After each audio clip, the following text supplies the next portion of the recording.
C'est une déclaration de presse très attendue par les professionnels des médias. Au lendemain de sa démission du poste de président de la Cour constitutionnelle, Maître Joseph Diogbenou est apparu souriant et détendu face à la presse. L'objectif principal est d'évoquer les raisons de sa démission et faire des projections. Il retourne donc à sa famille politique et exercera dans les limites de ce que lui confieront les responsables de l'Union progressiste.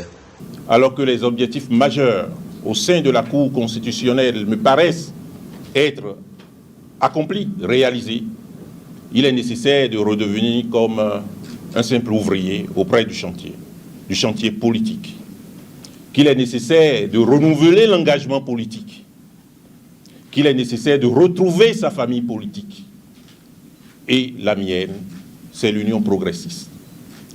Je voudrais donc très formellement et très publiquement vous inviter à comprendre que cette décision est nécessitée par l'appel à la fois de ma conscience, mais également de ce qui résulte de l'analyse de la situation politique qu'à titre personnel j'ai pu faire, et de considérer que j'ai souhaité reprendre l'engagement politique là où je l'avais laissé et de redevenir un ouvrier sur le chantier, un militant à la base.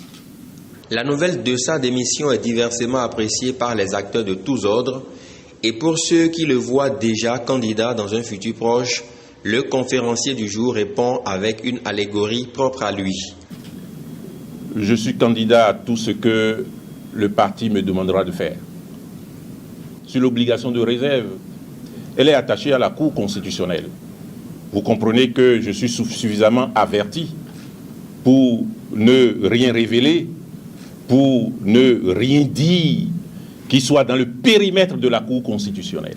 Ce n'est pas parce que la Cour constitutionnelle devient une sorte d'enclos à rejeter, mais justement parce qu'il est plus important de se mettre en position, de se mettre à la disposition, de se mettre avec beaucoup d'humilité au service de chacun de nos compatriotes. Joseph Diogbenou a également, au cours de cette conférence de presse, exprimé sa reconnaissance envers toutes les personnes, notamment le bureau de la 7e législature de l'Assemblée nationale, qui a contribué à sa désignation en tant que membre de la Cour constitutionnelle.